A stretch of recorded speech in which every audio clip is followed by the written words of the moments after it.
Welcome back to the deep dive. We're always fascinated by those people and companies that just seem to hit it out of the park time after time. Yeah. Is it just luck or timing, or is there something more? Well, today we're going to try to unlock that secret. Okay. We're taking a deep dive into Simon Sinek's Start With Why. You know what I think is so fascinating about Sinek's book? Mm. It's that he doesn't just focus on the usual suspects like, building a better product or Yeah. coming up with some clever marketing strategy.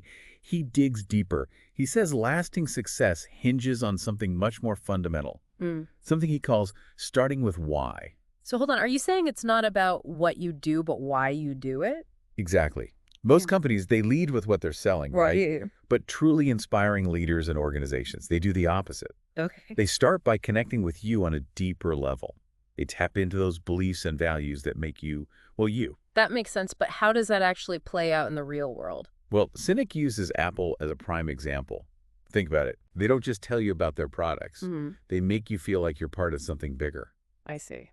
The design, the ads, even the way their stores are laid out, it all screams, think it different. Right, right. You're not just buying a phone, you're buying into a whole mindset, a rebel spirit. So I am buying the image more than the product itself. Sort of. But is it all smoke and mirrors?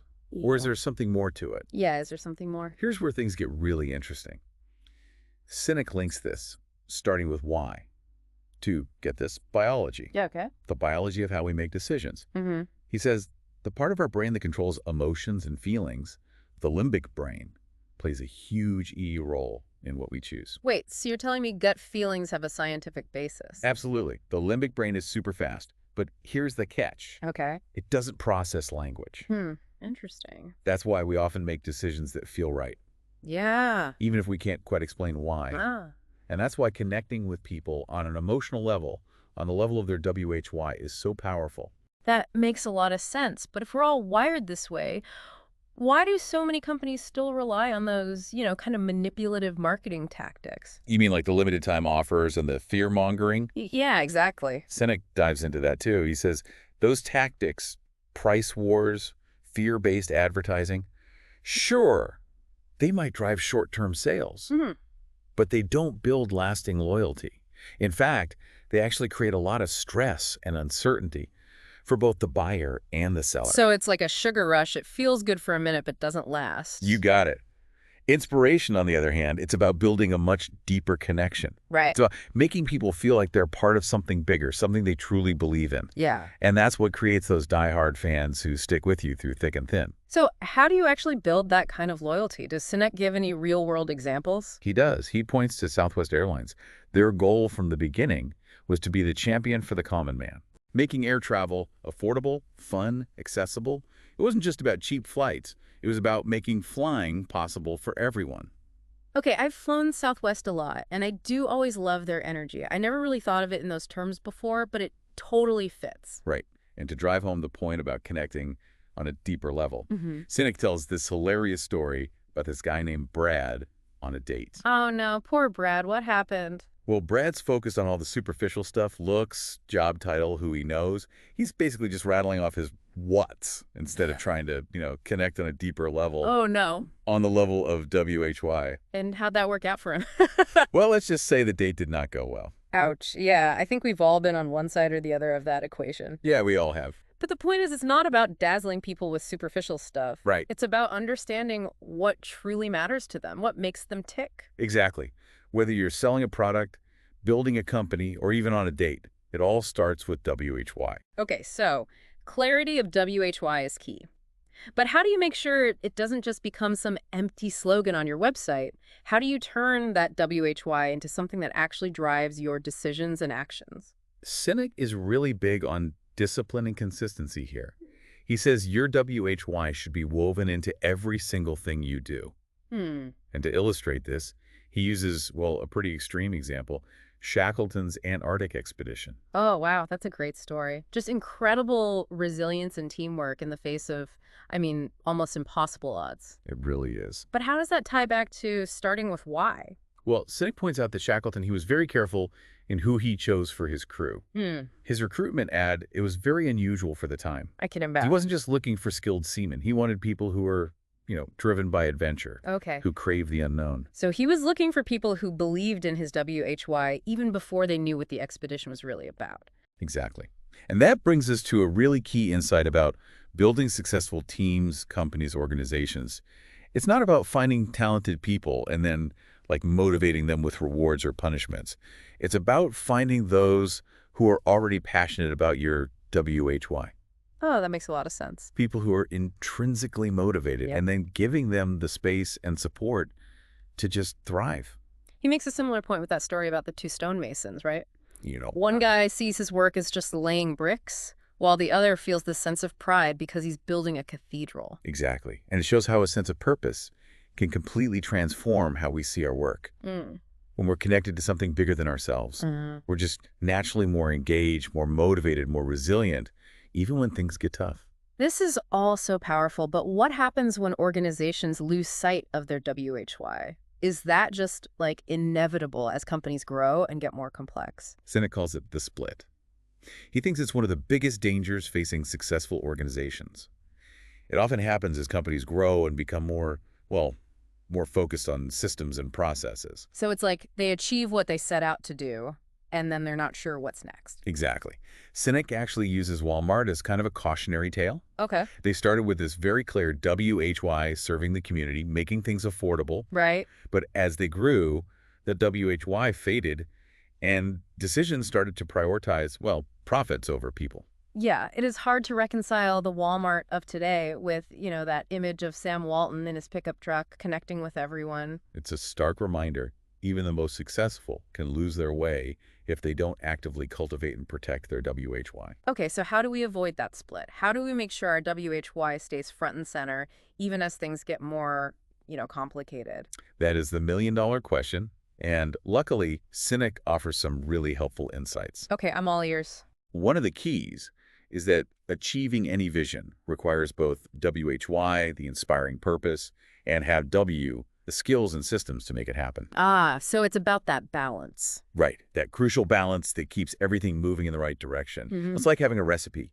You Mhm. got the inspiration, the WHY, that gives it that special flavor. Okay. But then you also need the HLW, the actual techniques, the ingredients to bring it to life. Right, so both are important.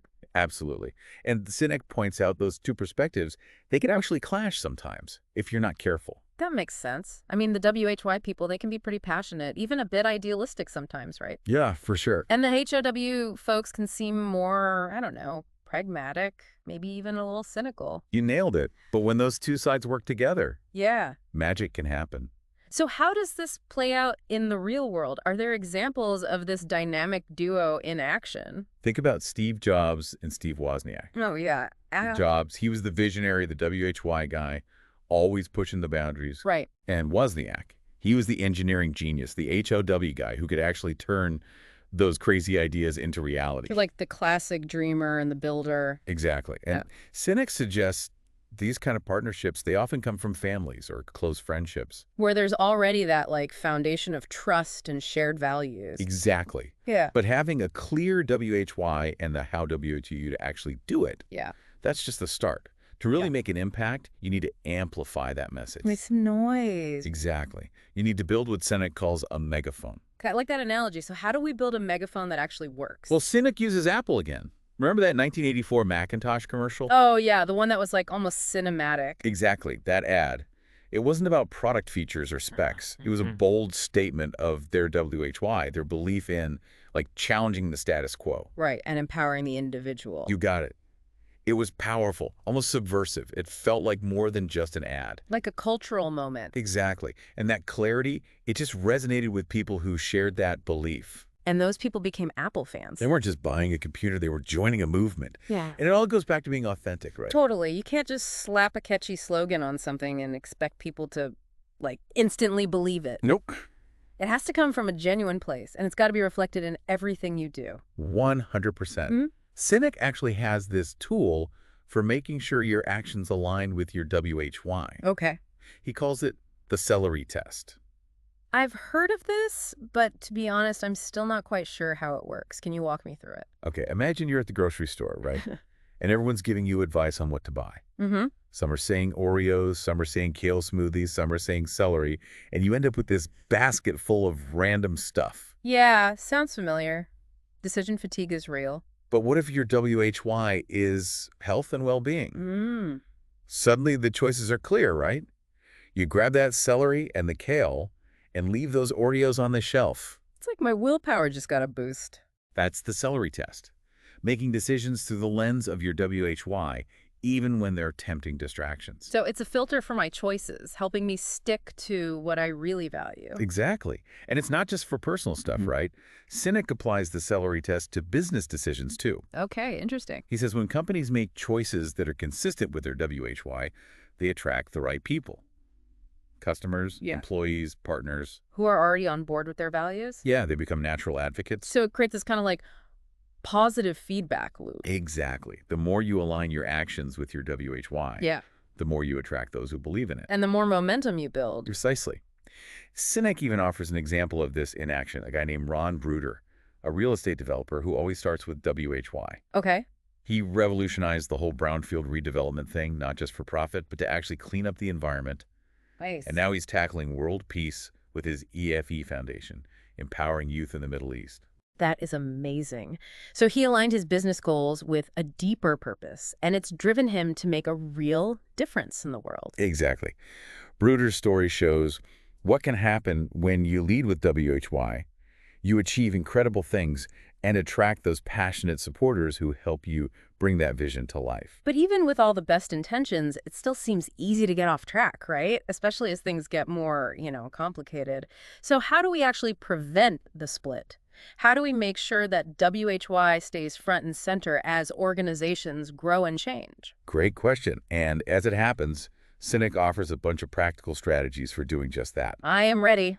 Lay it on me. First up, codifying the WHY. Codifying, what does that mean exactly? It means putting your WHY into words, Okay. making it clear, concise, easy for everyone to understand. So it's not enough to just feel it in your gut. It's not. You have to be able to explain it, share it in a way that connects with people. Exactly. And that's where a lot of organizations, they fall short. They have some vague sense of purpose, but they haven't really taken the time to define it, make it concrete. That makes sense. And this is especially important for, founders or leaders who are thinking about stepping back, right? And they need to pass the torch in a way that keeps that WHY alive even after they're gone. Sinek uses this great analogy, the school bus test. Imagine the founder gets hit by a school bus tomorrow. Oh, wow. Could the organization still function? Would everyone, from the CEO down, be able to say what that WHY is? Okay, that's a pretty vivid image, but I get the point. Right. It's not about one person's charisma or whatever. It's about making that WHY part of the organization's DNA. Mm. And that leads to another important point, finding leaders who are actually inspired by that WHY. So it's not just about skills and experience. It's about finding people with that fire in their belly, that genuine belief in the mission. Exactly. Sinek actually points to Southwest Airlines as a good example here. Even after Herb Kelleher, their founder, retired, they've managed to keep that culture and commitment to their WHY.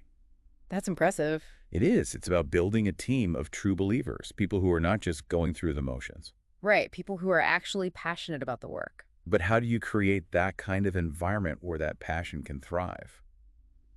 It's easy for good intentions to get lost, right? Yeah, especially in the day-to-day grind. So how do we prevent that? Sinek is very clear here. It takes more than just, writing down your WHY and finding the right leaders. Okay. You have to build a culture where everyone feels connected to the mission. So that they understand how their work contributes to something bigger. Precisely. He talks about this collections agency that completely changed how their industry worked by focusing on empathy. A collections agency. That's not exactly the first place that comes to mind when you think of warm and fuzzy feeling. I know, right? But instead of harassing people, they actually took the time to listen to their stories. To understand their situations. Exactly. And to find solutions that worked for everyone. So they were applying, starting with why, to an industry that's usually pretty, ruthless. They were. And it worked? It did. They created a more humane way of doing business and had higher collection rates than their competitors. That's amazing. It shows that even in a tough industry, leading with WHY can be both good for business and good for people. Exactly. And Sinek argues this applies to everything: product development, marketing, customer service. When you start with WHY, you change everything. You create a more meaningful experience for everyone involved. So we've got codifying the WHY, finding the right leaders, building the right culture, Right. any other practical steps to avoid the split. One of the most powerful tools Sinek talks about is measuring WHY. Measuring WHY. Most organizations are great at tracking things like sales, profits, market share. But what's? Exactly. But they often forget to measure the things that really matter: employee engagement, customer loyalty, how well they're living their values. Yeah. It's like being so focused on the destination that you forget to enjoy the journey. Perfectly put. Sinek says we need to quantify those less tangible things Okay. to make them just as important as the bottom line. He uses the example of a construction company that actually measured work-life balance. So they were tracking things like employee burnout and stress. Yep, trying to build a more supportive environment. That's so important. It's about creating a workplace where people feel valued, not just like cogs in a machine. Exactly.